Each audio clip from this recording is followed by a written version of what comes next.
A Union soldier's account of the first battle of Bull Run. As we gained the cover of the woods, the stampede became even more frightful, for the baggage wagons and ambulances became entangled with the artillery and rendered the scene even more dreadful than the battle, while the plunging of the horses broke the lines of our infantry and prevented any successful formation out of the question. The rebels, being so badly cut up, supposed we had gone beyond the woods to form for a fresh attack, and shelled the woods for a full 2 hours, supposing we were there, thus saving the greater part of our forces. For if they had begun an immediate attack, nothing in heaven's name could have saved us.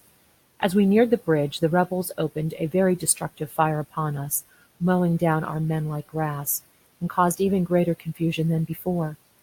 Our artillery and baggage wagons became fouled with each other, completely blocking the bridge, while the bombshells bursting on the bridge made it rather unhealthy to be around. As I crossed on my hands and knees, Captain Smith, who was crossing by my side at the same time, was struck by a round shot and completely cut in two.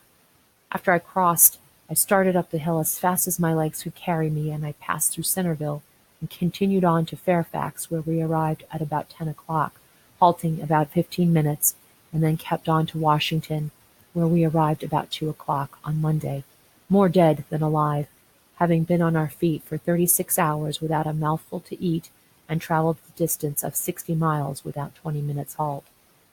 As the last 5 miles of that march was perfect misery, none of us having scarcely strength to put one foot before the other. But I tell you the cheers we received going through the streets of Washington seemed to put more life into the men, for they rallied and marched to our camps, and every man dropped on the ground, and in one moment the greater part of them were asleep.